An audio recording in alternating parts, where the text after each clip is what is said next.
Okay, don't stay in the sun too Be long. careful. Okay. You know. You taught me well. Bye, it was lovely seeing you Bye, again. Jenny. Bye. Bye, Mama.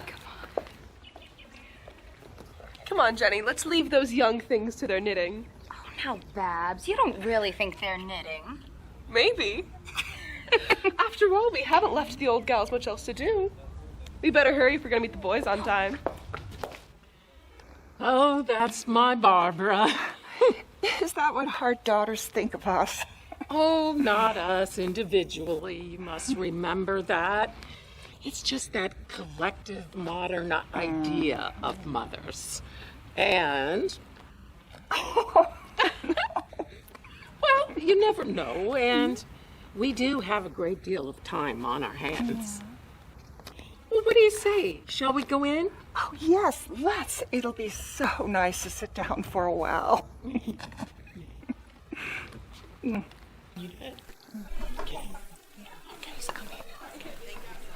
Ah, benvenuto, posseatore. Yes, we would like to have a table with a view and some refreshments, please. Oh, Americano, no?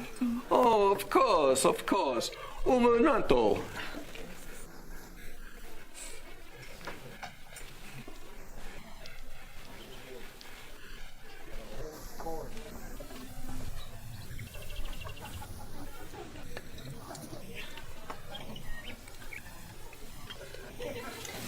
Hello. Oh, hello there. So nice to see you. Who are those two treasures from a dustbin? Sherry? That's Alita Slade and Grace Ainsley. You remember from back home. Oh, my dear, I don't remember them from Eve. That silly scarf the blonde is carrying, it's so outre. She has knitting. Who knits in Rome? Oh, who's fiddled in Rome? Oh, never mind that. You remember them? You met them at several social occasions back home. Remember the Hendersons and that dreadful party at the Featherstone? My dear, who could forget the Hendersons affair? You know, that's where Dahlia got lost, and when we found... Well, never mind. With all the parties that are going on, you expect me to keep track of who comes and goes? Of course I do. Now tell me you haven't seen them before. Possibly. Weren't their husbands in some sort of business? They certainly look well cared for enough, although they should be turned out to pasture. I wonder what they're doing here in Rome. Well, I saw Alita this morning in the hotel, and she told me they're here with their daughters. Traveling around with them, the grand tour. Oh, I don't know. Sounds very old-fashioned. Well, Alita said that they were having lunch with their daughters, and then a spot of sightseeing. Oh, look at them now. Yes, look at them. See how they admire each other like they were young things. Oh, how they look out over the city with benevolent approval over the Palatine, the Forum, and the Colosseum. You think they own the place. Hear the crowds roar at their appearance. Oh, stop it, Evie. You know, jealousy does not become you. Well, I don't know why we shouldn't just stay here. It still is the most beautiful view in all the world. Oh, it always will be to me. And I am a bit tired, so I'd love to sit. Grace Ainsley was always so old-fashioned. Well, it's a view that we've both loved for a good many years. When we first met here, we were even younger than our own daughters. Well, you remember. Oh, yes, I remember. Oh, there's that head waiter again. He's wondering what to do with us. Well, I'll cure him of his wondering. A waiter! A waiter! A waiter! My friend and I, we would like to continue enjoying the view if it doesn't disturb the service. Oh, of course not, Senora. Now, just remember, I want you to enjoy this magnificent view that we have here in Rome. It's probably one of the finest. And just as a reminder, tonight our dinner service starts at 6. So if you stay with us, you'll have a magnificent meal. And tonight we have a beautiful full moon. Oh, full moon. Well, Grace, why not? We might do worse. And I suppose there's no knowing when the girls will be back. Do we even know back from where? I don't. Oh, you know those young Italian aviators? The ones we met at the embassy? They have invited them to Tarquinia for tea or something. And, you know, I suppose they're going to wait and fly back by moonlight. Oh, moonlight. What a part it still plays. Grace, do you think that our girls are as sentimental as we were? Oh, you know, I have come to the conclusion that I don't know what they are now, but maybe we were not knowing that much about each other when we were their age. Well, perhaps you're right. Perhaps we didn't. You know, Alita, I never should have supposed that you were sentimental. Well, perhaps I wasn't always. Grace Ainsley is still quite charming and distinguished. And as a girl, she was exquisite, far more beautiful than her daughter Barbara. Although I must say Barbara is more effective. She has more edge, as they say. I just wonder where she got it. Now I remember them. They were those spotty little brats behind us at boarding school. About 2 grades back, if I remember. Well, that's right. I wonder if they really knew each other then. You know, she still calls herself Mrs. Delphine Slade. Really? How long has it been since her husband's passing? Oh, about 7 or 8 years. That's surprising.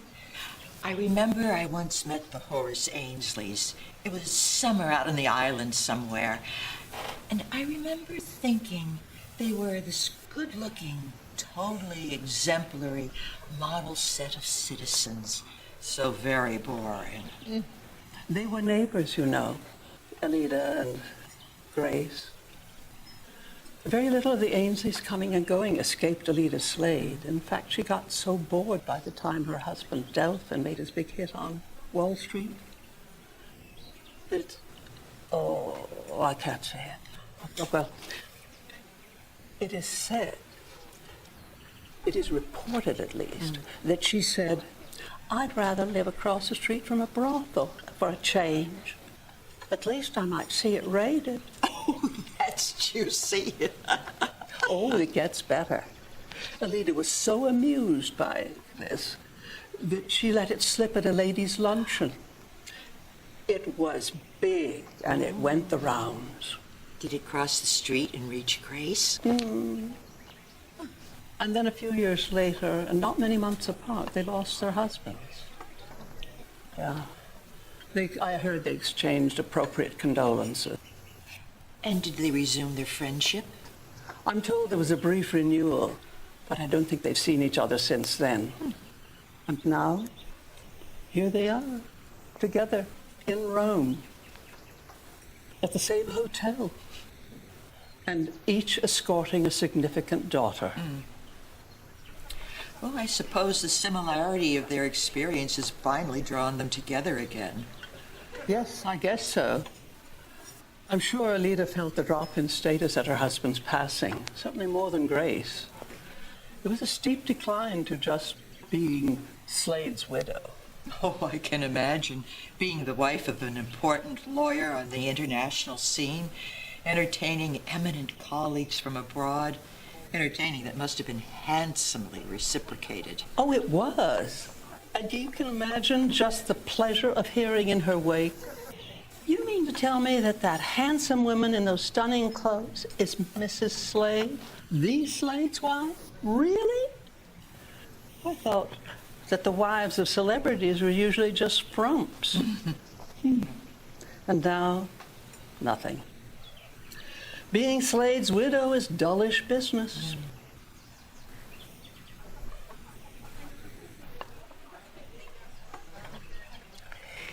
You know, it must have been tiring to keep up with daughters like us. Well, I suppose it was, but now I think it would be a little dull not to. Now I have so little left but to mother my Jenny. And dear, dear Jenny, she is such a dear daughter. Now, if I had Barbara Ainsley, life with that brilliant girl would be quite different and not so quiet. Grace, sometimes I almost wish that Jenny would fall in love with the wrong man. Then she'd have to be watched, outmaneuvered, rescued. Now, well, nowadays it seems that it's Jenny who's watching over me, keeping me out of dress, making sure I take my medicine. Well, don't be so glum. It must be nice to have a daughter who's so attentive.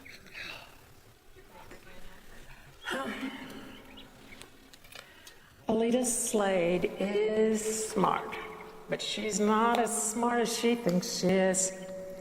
Oh, she used to be so dashing, much more so than her pretty daughter Jenny. Jenny just doesn't have it. She just doesn't have the vividness of her mother. No wonder Alita is disappointed in her. Poor Alita. Oh, what time do you have, Dorothy? Oh, it's nearly 5. What are you thinking of, Evie? Well, something more interesting than watching those two. For old friends, they certainly seem nearly strangers. Well, maybe they never had occasion to sit together like close friends. Awkward, maybe. Understandable after so many years. And yes, I agree. They do look slightly embarrassed at their renewed intimacy. Whatever Maybe they might be new to both of them. Whatever you say, but I'm bored. Well, let's wander around a bit before we dress for dinner. But not another fountain. I've had too much to drink.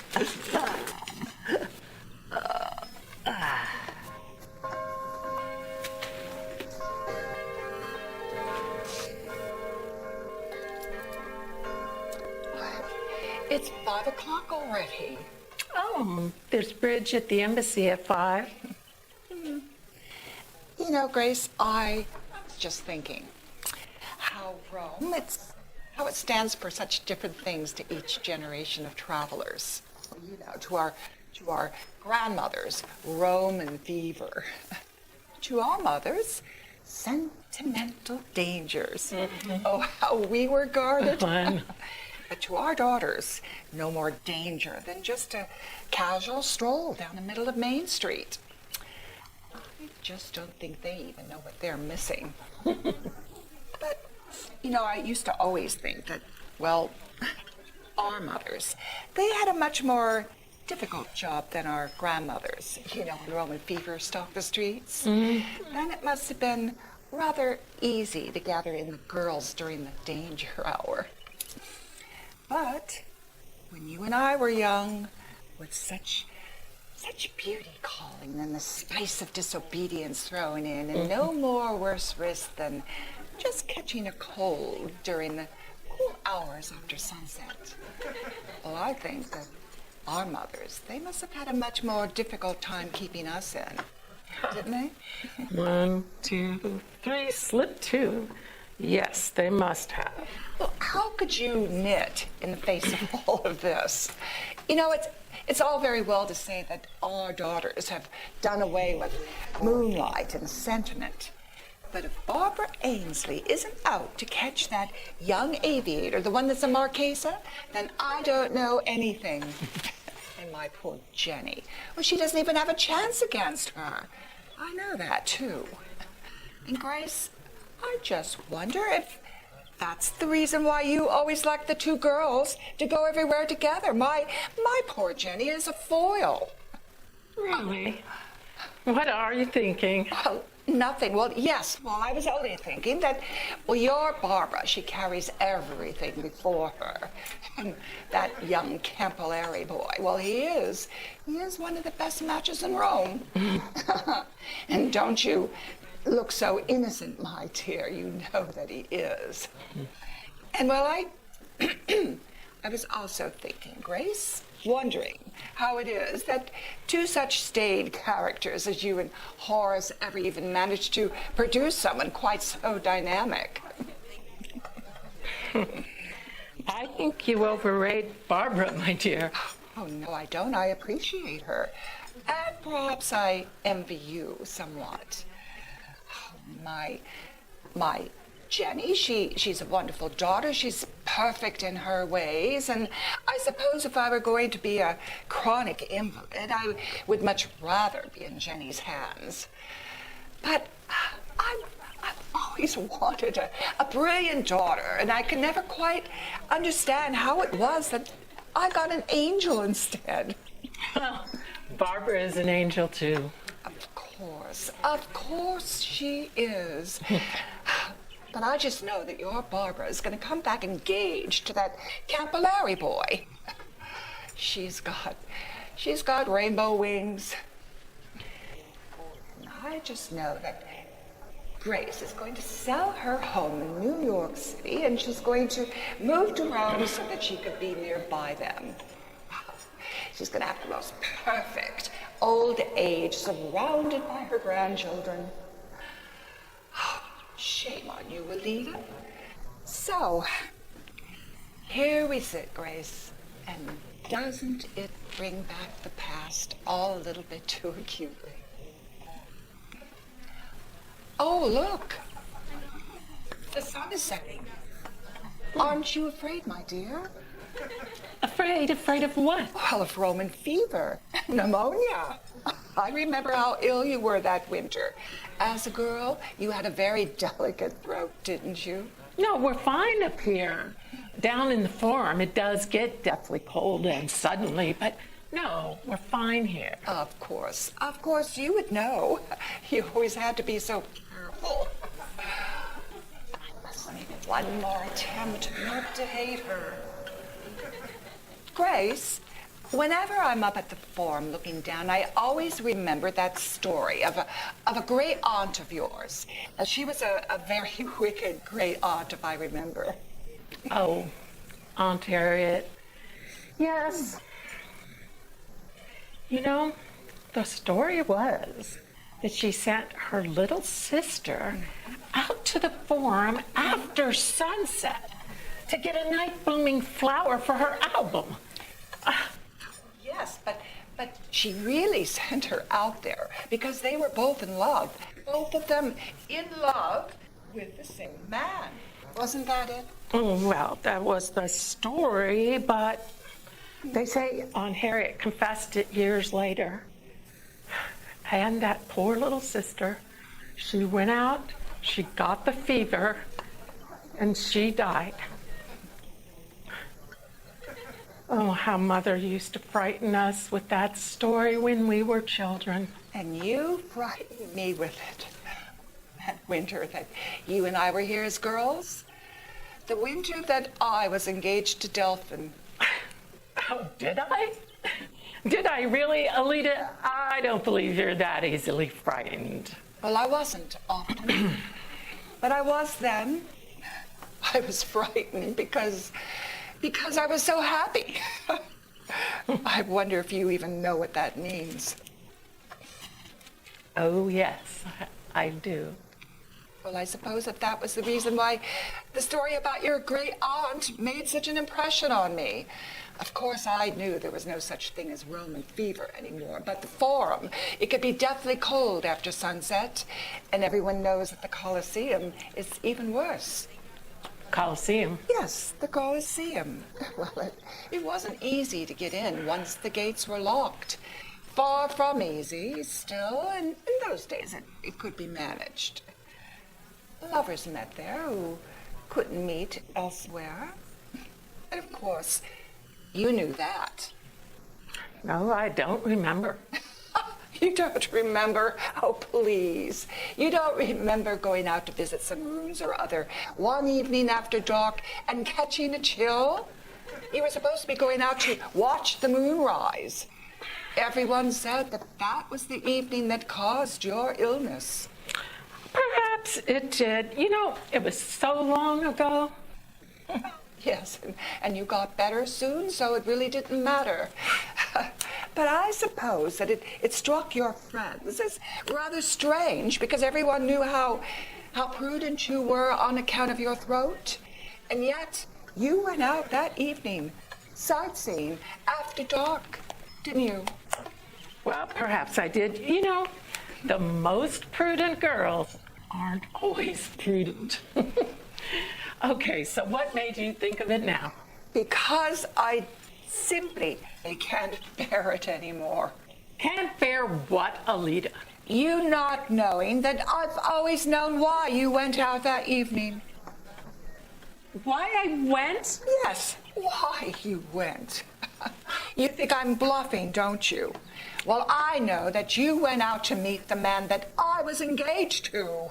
And I could repeat every single word of the letter that took you out there to meet him. No. Please don't. Why not? Listen if you don't believe me. My darling, things can't go on the way they are. I must see you immediately, alone. Come to the Coliseum tomorrow after dark. There will be somebody to let you in. Well, perhaps you've forgotten what the letter said. No, I haven't. I know it by heart, too. And the signature. The signature. Only yours, Delphin Slade. Well, that was it, wasn't it? That was the letter that took you out after dark. Well, how do you know? Because I burned it at once. Of course you would burn it. You're so prudent. And if you burned the letter, you're wondering, how on earth I know what was in it, aren't you? Well, my dear, I know what was in that letter because I wrote it. You wrote it? Yes, I wrote it. Oh, I see. I horrify you, don't I? I don't know. I was just thinking it was the only letter I ever had from him. And I wrote it. Yes, I wrote it. Well, I was the girl that he was engaged to. Did you forget that? No. I'm not making excuses. I knew you were engaged. And still you went. And still I went. Well, I found out, and I hated you. Hated you. Can you even understand that? I knew that you were in love with Delphin, and I was afraid of you, of your quiet ways, your sweetness. Well, I just wanted you out of the way, that's all, only for a few weeks until I could be sure of him. And so in my fury, I wrote that letter. I don't even know why I'm telling you this after all this time. Well, perhaps it's because you've always gone on hating me. Perhaps. I just wanted it out of my mind. Well, I'm actually glad that you destroyed the letter. I never meant for you to die. Must make me a terrible person. I don't know. But it was the only letter I ever had from him, and now you say he didn't write it? See, you still care for him. I care for that memory. Oh, you tried your best to get him away from me, didn't you? You tried your best, you failed, and I kept him, and that's all there is. Yes, that is all. Now I wish I hadn't even told you.